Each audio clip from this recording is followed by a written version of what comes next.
Move on here a little bit from this brief introduction, and you're going to hear 3 talks now about how we are using what we discover through basic science studies and using that to try to understand how we might treat conditions such as myotubular or centronuclear myopathy. And so I'm going to talk about a project going on in my lab involving zebrafish and explain a little bit about why we care about zebrafish. That's often the first question that many people ask. And then have 2 little sections. One is going to tell you a little bit about some zebrafish models we've been making, focusing in particular on zebrafish with mutations in the BIN1 gene, which causes a form of centronuclear myopathy. And then in the second part, tell you about a drug screen we've been doing with zebrafish that carry a mutation in the ryanodine receptor, another form of centronuclear myopathy, and how that leads us into finding something that we hope might someday evolve into a therapy. So why do we care about zebrafish, or why should we bother studying zebrafish when really what we care about is our kiddos? And the reason is a number of reasons. If you think about it, zebrafish have remarkable similarities to humans in terms of their body organization and their muscles. Basically, essentially, zebrafish are vertebrate, so they have a backbone and a similar body plan with a lot of the same organs as us, and importantly, they have muscle. But what allows us to study them are a number of factors. They're small, so we can breed a lot of them, and they're very easy to breed. We can have a single tank with up to 100 zebrafish, and we can have a room filled with these tanks, so we can have a couple of 100,000 fish all growing together in the same room, and that allows us to do large genetic studies. Each time that a pair of zebrafish mate and spawn, which happens overnight, we get a clutch of eggs that may be up to 100 eggs. So you can get 100 offspring from a single mating very rapidly. Furthermore, they develop rapidly. So they go from a single cell fertilized egg all the way to a full adult ready to breed in about 2 months.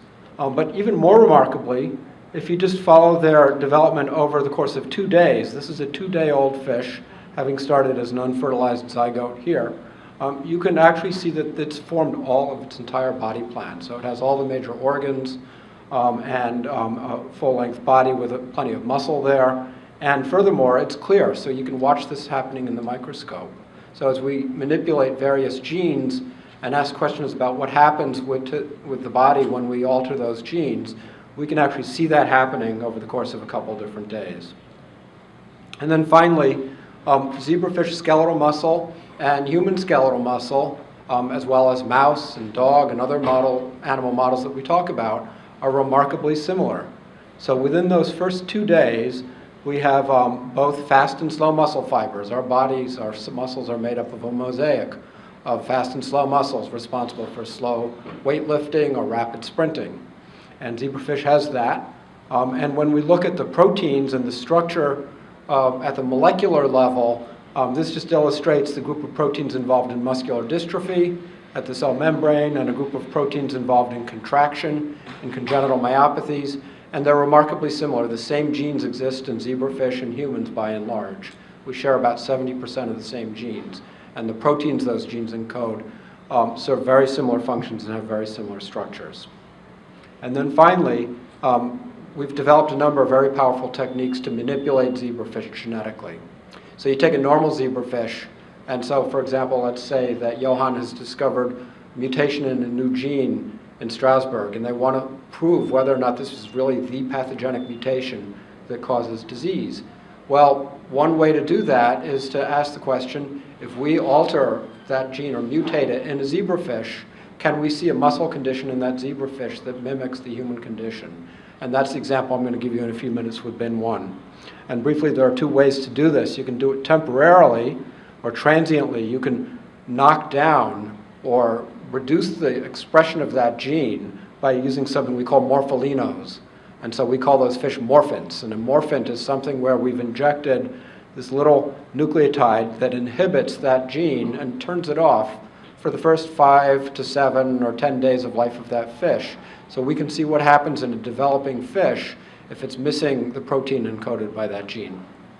And then you can also create mutations targeted in particular genes. So if we want to do longer term experiments, like the experiments I'm going to tell you about screening for new drugs, where you need to have fish that inherit the mutation and have this condition throughout their life, then we can actually create a mutation using a bunch of various approaches. And some of you may have heard of CRISPR, or CRISPR-Cas. This is some Nobel Prize candidate technology to create mutations, very powerful way to do this, and we can do this in zebrafish. So these morpholino-based experiments you can do over the course of a few weeks to months if you do a careful analysis. And then creating this targeted long-term mutation, you have to wait for the zebrafish to breed, obviously. So that takes maybe 9 months, a year, sometimes a little longer, but still something that we can do on demand in order to study these genes. So this is kind of like a science geek's diagram of muscle here. And when my son is playing video games incessantly, I can't figure out why he's playing video games. He's wondering why I'm spending all the time on the computer playing with these little pictures and colors and so on. But don't worry about any of the details. But what I want to point out here is that this illustrates a muscle fiber, a muscle cell here at the bottom, with a contractile apparatus here. And then above that are these little gray structures. These long tubes here are the so-called T-tubules. And what happens when muscle contracts is the electrical impulse gets started in your brain, goes down your spinal cord, through your nerves, and out to the muscle. And when it reaches the muscle, that impulse travels down here to these tubular structures here, the so-called sarcoplasmic reticulum, and they have calcium inside. And when that electrical impulse reaches there, the calcium floods out, goes into the contractile apparatus here, and that's what triggers the contraction. Well, what we've discovered through the studies of all the various genes, shown schematically here is myotubularin, the ryanodine receptor, BIN1, and dynamin-2. This is kind of somewhat of a speculative diagram, but it shows the fact that all these proteins are present at this same structure. And what we found collectively, we, the royal we, the entire research community, is that when any one of these is abnormal, there are various defects in the structure of this so-called triad. It's a triad because there's 3 structures here. And so, in effect, it's like the carburetor of a car. And the car can stall out because the carburetor gets clogged, because the spring on a little valve breaks, or because the fuel is not getting mixed with the air properly. So there's different ways to cause a very similar defect. And that's, by and large, what is the reason why you all are in this room together, even though you may have different forms of centronuclear myopathy. There's this common link here. So I'm going to tell you a little bit about BIN1 and then about ryanodine receptor. So BIN1, shown here, as I mentioned, Josselin's group in particular and Johann's groups are starting to discover multiple interactions between dynamin and BIN1 and myotubularin and how they all work together. And so what we did a couple years ago now was to ask the question, what happens in zebrafish when you knock BIN1 down, when you turn it off early in zebrafish development? So shown on the top here is a normal or wild type fish at 1, 2, and 4 days after fertilization. And you can see there's a big yolk sac here. By 2 days it's fairly straight. And then you got a free swimming fish that just swims around the dish when you poke it. And when we turned off or turned down the BIN1 gene using 2 different methods, we found that we had a very curved fish with a kinked tail that had this abnormal structure. When we looked at them naturally, just at, this is 60 hours after fertilization, so a little less than 3 days, you see here there's a number of fish still in their chorion, still in the egg, so these are unhatched fish. That's very unusual for a zebrafish. They should all be hatched by then. But because of turning off the BIN1 gene, these embryos were too weak to actually spontaneously hatch. And we just count that up, and that's shown quantified here, the normal fish and then the fish with BIN1 turned off at a reduced level. Fish at a very early age also exhibit this behavior called spontaneous coiling, where they twitch. And this is a lot like the baby in your womb kicking. And some of you may have noticed if you had a child with myotubular myopathy and maybe they weren't your second child, that maybe that baby kicked a little bit less. And we see the very same thing here when we turn off the BIN1 gene. It's twitching a little bit less. And then finally, these fish, once they hatch, if you poke them with a needle, they immediately swim away very rapidly, and that's shown in these series of photographs at top. But the BIN1 mutants are weak and they don't swim very far at all.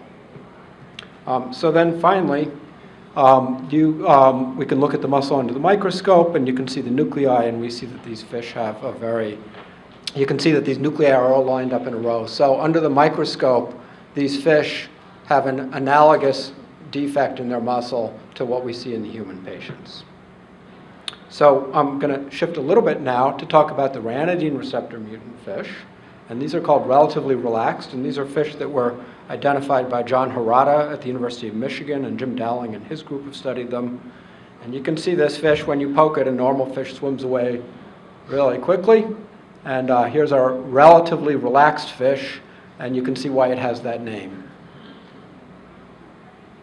So what can we do with these? Well, these are fish that are born like this. The relatively relaxed fish live up to 20 days. They don't swim very much, but they have a fully formed body structure. And we can use these then for a drug screen. And so to do this, we made a couple of carrier fish. So each of these fish is unaffected but carries a single copy of the ryanodine receptor mutation. And 25% of their embryos are going to have 2 copies, one from each parent, and predicted to be affected. So what we do is we take 20 fertilized eggs and put them into each well of a multi-well dish like this. And then our drug companies have obviously done a tremendous amount of research identifying new drugs, and several so-called repurposing libraries have been developed. And what that means is that already known and approved drugs for various reasons, many of them that have been around for a long time, are assembled into a library of compounds for testing for other uses. And this is a very powerful approach because these drugs are already known to be safe, and so if we can discover a new use for them, we might potentially be able to develop them for clinical use in a much faster way than with a completely new drug. And you'll hear about, for example, the safety studies that Audentes needs to do in order to develop gene therapy. Here we can skip a lot of that. So we take this chemical library and we just throw these chemicals in there one at a time into these wells to see what happens as these fish develop. And we can score them and give them a numerical score based on how fast they swim away. And so when we did that with a library of compounds with the ryanodine receptor fish, here's the numerical score for the normal wild-type fish, and then next to it is the numerical score for the mutant fish with nothing added. And then these 3 columns here show the score for the mutant fish with 3 drugs that did nothing in our hands. And then over here are a dozen so-called hits. So you can see the score for each of these compounds is significantly better than the untreated fish. So this is what they are. We haven't published this yet, but we're going to be working this up a little bit more. And when we looked at what these drugs were, there are 3 of them here that are, one of them is a so-called JAK-STAT inhibitor, and 2 of them are anti-inflammatories. And I'm not going to get into it now. Anybody with questions can ask me later.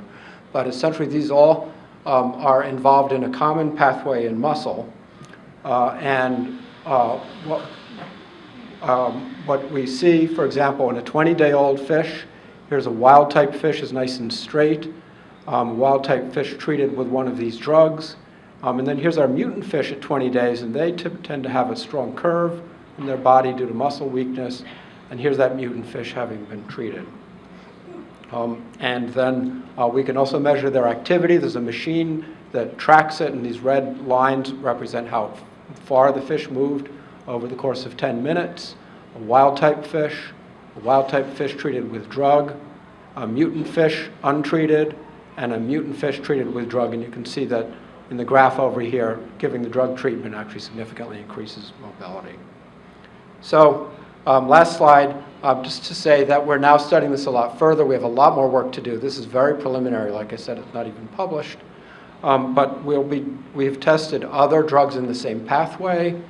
We are starting to now also take this compound and test it in some of our other mutants.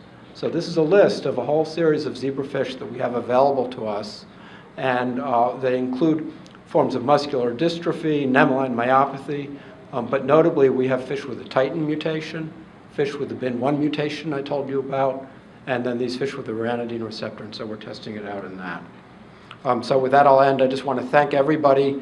I didn't talk about any of our patient-focused studies, but there's no way that I'd be standing here today if it weren't for the partnership with all of you here in the room, and of course with the various foundations that have grown up to help support the work that we all do. And this is my lab photograph taken just a couple days ago. So thank you.